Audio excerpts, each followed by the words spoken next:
নমস্কাৰ ছাত্ৰ ছাত্ৰীসকল অসমীয়া ষ্টুডিঅ' চেনেলটোলৈ তোমালোকক স্বাগতম। আজি সোশ্যাল সায়েন্সৰ কেইটামান কোৱেশ্চন আনসাৰ তোমালোকৰ কম্পাৰ্টমেণ্টেল এক্সামৰ কাৰণে মই দিবলৈ ওলাইছো। তোমালোকক আজি সোশ্যাল সায়েন্সৰ ইতিহাসৰ পৰা মহাত্মা গান্ধী আৰু ভাৰতৰ স্বাধীনতা সংগ্ৰাম এই চেপ্টাৰটোৰ পৰা কেইটামান সম্ভাৱ্য প্ৰশ্ন উত্তৰ তোমালোকলৈ লৈ আহিছো। তেনেহ'লে পলম নকৰি প্ৰশ্নবোৰলৈ আগবাঢ়িছো। এই চেপ্টাৰটো হৈছে ইতিহাসৰ দ্বিতীয় চেপ্টাৰ মহাত্মা গান্ধী আৰু ভাৰতৰ স্বাধীনতা সংগ্ৰাম। এক নম্বৰ প্ৰশ্নটো হৈছে মহাত্মা গান্ধী কেতিয়া জন্ম হৈছিল? মহাত্মা গান্ধীৰ জন্ম 1869 চনৰ 2 অক্টোবৰ তাৰিখে গুজৰাটৰ পোৰবন্দৰত হৈছিল। সত্যাগ্ৰহৰ কৌশল গান্ধীয়ে কোন দেশত পোনপ্ৰথমতে প্ৰয়োগ কৰিছিল? সত্যাগ্ৰহৰ কৌশল গান্ধীজীয়ে পোনপ্ৰথমতে দক্ষিণ আফ্ৰিকাত প্ৰয়োগ কৰিছিল। ৰবীন্দ্ৰনাথ ঠাকুৰে কিয় নাইট উপাধি ত্যাগ কৰিছিল? জালিয়ানৱালাবাগৰ হত্যাকাণ্ডৰ প্ৰতিবাদত ৰবীন্দ্ৰনাথ ঠাকুৰে ব্ৰিটিছ চৰকাৰৰ আৰোপিত নাইট উপাধি ত্যাগ কৰিছিল। কাৰ নেতৃত্বত ভাৰতৰ খিলাফত আন্দোলনৰ সূচনা হৈছিল? মৌলানা শৌকত আলী আৰু মহম্মদ আলীৰ নেতৃত্বত ভাৰতত খিলাফত আন্দোলনৰ সূচনা হৈছিল। চৌৰি চৌৰা ঘটনা কেতিয়া সংঘটিত হৈছিল? চৌৰি চৌৰা ঘটনা 1922 চনৰ 5 ফেব্ৰুৱাৰীত সংঘটিত হৈছিল। কেনে পৰিস্থিতিত লালা ৰাজপথ ৰায়ৰ মৃত্যু হৈছিল? লাহোৰত লালা ৰাজপথ ৰায়ৰ নেতৃত্বত চাইমন বিৰোধী প্ৰতিবাদী সমদলে প্ৰতিবাদ সাব্যস্ত কৰোতে সমদলটোৰ ওপৰত লাঠি চালনাৰ ফলস্বৰূপে লালা ৰাজপথ ৰায় গুৰুতৰভাৱে আহত হয় আৰু তাৰ ফলতে তেখেতৰ মৃত্যু হয়। কেতিয়া আৰু ভাৰতীয় জাতীয় কংগ্ৰেছৰ কোনখন অধিৱেশনত ভাৰতীয়সকলৰ মূল দাবী হিচাপে পূৰ্ণ স্বৰাজৰ দাবী উত্থাপন কৰা হৈছিল? 1929 চনত লাহোৰত জৱাহৰলাল নেহৰুৰ সভাপতিত্বত অনুষ্ঠিত কংগ্ৰেছ অধিৱেশনত ভাৰতীয়সকলৰ মূল দাবী হিচাপে পূৰ্ণ স্বৰাজৰ দাবী উত্থাপিত হৈছিল। গান্ধীজীয়ে সাবৰমতী আশ্ৰমৰ পৰা দাণ্ডিৰ সাগৰৰ পাৰলৈকে লবণ আইন ভংগ কৰিবলৈ গৈছিল। সবৰমতী আশ্ৰম আৰু দাণ্ডিৰ মাজত দূৰত্ব কিমান?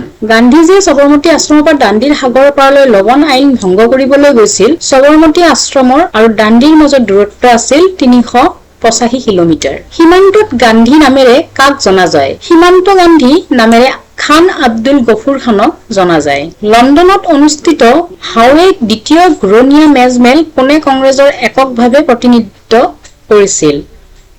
লণ্ডনত অনুষ্ঠিত হোৱা দ্বিতীয় ঘূৰণীয়া মেজমেলত মহাত্মা গান্ধীয়ে কংগ্ৰেছক এককভাৱে প্ৰতিনিধিত্ব কৰিছিল। 1932 চনত সাম্প্ৰদায়িক বাটৰুৱাৰ ঘোষণা কৰা ব্ৰিটিছ প্ৰধানমন্ত্ৰীজনৰ নাম কি আছিল? 1932 চনত সাম্প্ৰদায়িক বাটৰুৱাৰ ঘোষণা কৰা ব্ৰিটিছ প্ৰধানমন্ত্ৰীজনৰ নাম হ'ল ৰামছে মেকডোনাল্ডে। কোনটো আন্দোলনৰ সময়ছোৱাত গান্ধীজীয়ে কৰিম কিম্বা মৰিম শ্লোগান দিছিল?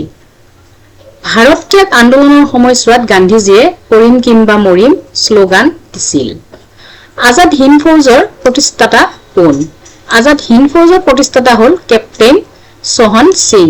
মোক তেজ দিয়া মই তোমাক স্বাধীনতা দিম। এই বিখ্যাত বাণীটো কোন ভাৰতীয় নেতাৰ আছিল? মোক তেজ দিয়া মই তোমালোকক স্বাধীনতা দিম এই বাণীটো নেতাজী সুভাষ চন্দ্ৰ বসুৰ আছিল। ভাৰত আৰু পাকিস্তানৰ মাজৰ সীমাৰেখাক কি নামেৰে জনা যায়? ভাৰত আৰু পাকিস্তানৰ মাজৰ সীমাৰেখাক ৰেডক্লিফ ৰেখা নামেৰে জনা যায়। ভাৰতৰ স্বাধীনতা সংগ্ৰামত কোনগৰাকী ব্যক্তিৰ উত্থান এক মাইলৰ খুঁটি হিচাপে চিহ্নিত হৈছে? উত্তৰটো হ'ব মহাত্মা গান্ধী। 1917 চনত ৰুছ বিপ্লৱে কি প্ৰমাণ কৰি দেখুৱায়?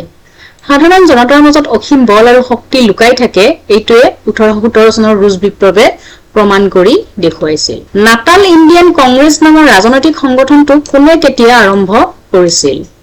মহাত্মা গান্ধীয়ে 1993 চনত দক্ষিণ আফ্ৰিকাৰ নাটালত ইণ্ডিয়ান কংগ্ৰেছ নামেৰে ৰাজনৈতিক সংগঠনটো গঠন কৰিছিল। চম্পাৰণ সত্যাগ্ৰহ কোন চনত হৈছিল? উত্তৰটো হ'ব 1917 চনত। কোন চনত ৰাওলাট আইন গৃহীত হৈছিল? উত্তৰটো হ'ব 1919 চনত। সত্যাগ্ৰহ হ'ল এক আধ্যাত্মিক আন্দোলন। এই বিশুদ্ধিকৰণ আৰু প্ৰায়শ্চিত্তকৰণ প্ৰক্ৰিয়া কথাষাৰ কাৰ?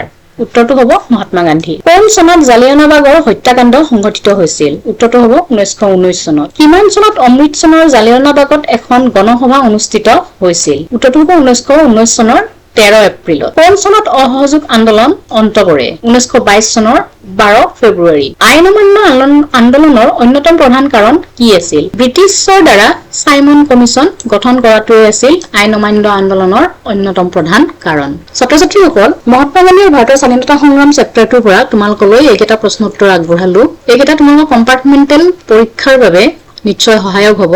তোমালোকৰ চেপ্টাৰটোৰ পৰা যিখিনি কুৱেশ্যন এনচাৰ দিলো তোমালোকৰ যদি সহায়ক হয় তেনেহ'লে চেনেলটো লাইক কৰিবা আৰু তোমালোকৰ কিবা থাকিলে কমেণ্টত জনাব পাৰা। ধন্যবাদ।